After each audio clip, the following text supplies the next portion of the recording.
ध्यान दिया है कि हमारे समाज में कुछ पारिवारिक संबंध धीरे धीरे अदृश्य हो रहे हैं।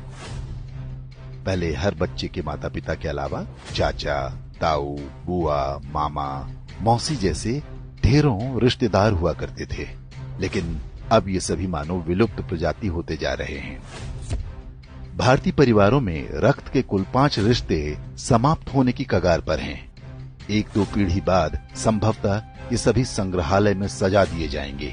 केवल अंकल और आंटी बचेंगे। इसे इस तरह समझा जा सकता है, यदि किसी दंपत्ति के 2 पुत्र और 2 पुत्री हैं, तो उनके सभी 5 रिश्ते यानी ताऊ, चाचा, बुआ, मामा और मौसी होंगे। यदि 2 पुत्र हैं लेकिन पुत्री एक ही है, तो उनकी जो संतानें होंगी उनकी कोई मौसी नहीं होंगी। माँ के बाद बच्चों की कोई सबसे सगी महिला होती हैं, तो वो मौसी ही होती हैं।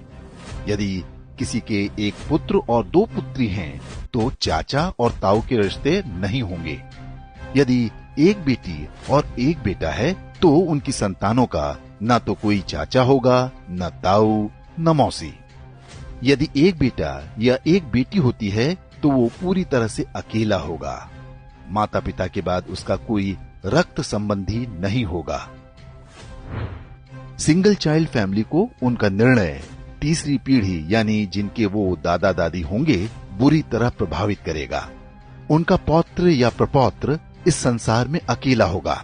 उसे अपने रक्त के रिश्ते की आवश्यकता होगी, तो इस पूरे ब्रह्मांड में उसका अपना कोई नहीं होगा। इसलिए दंपत्ति को सिंगल चाइल्ड के निर्णय पर गंभीरता से विचार करना चाहिए।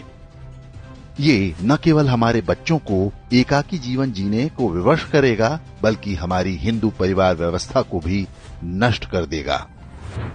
पश्चिमी देशों में सिंगल चाइल्ड पॉलिसी भारत से पहले आरंभ हो गई थी। वहां पर इसके भयावह परिणाम सामने आने लगे हैं।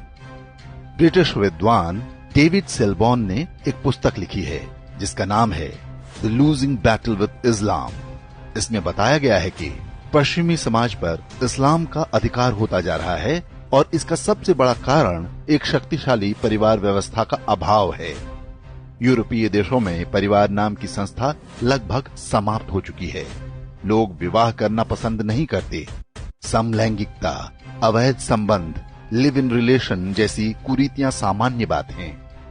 उन समाजों में ऐसे बच्चों की संख्या बढ़ती जा रही है जिन्हें नहीं पता होता कि उनके पिता कौन हैं।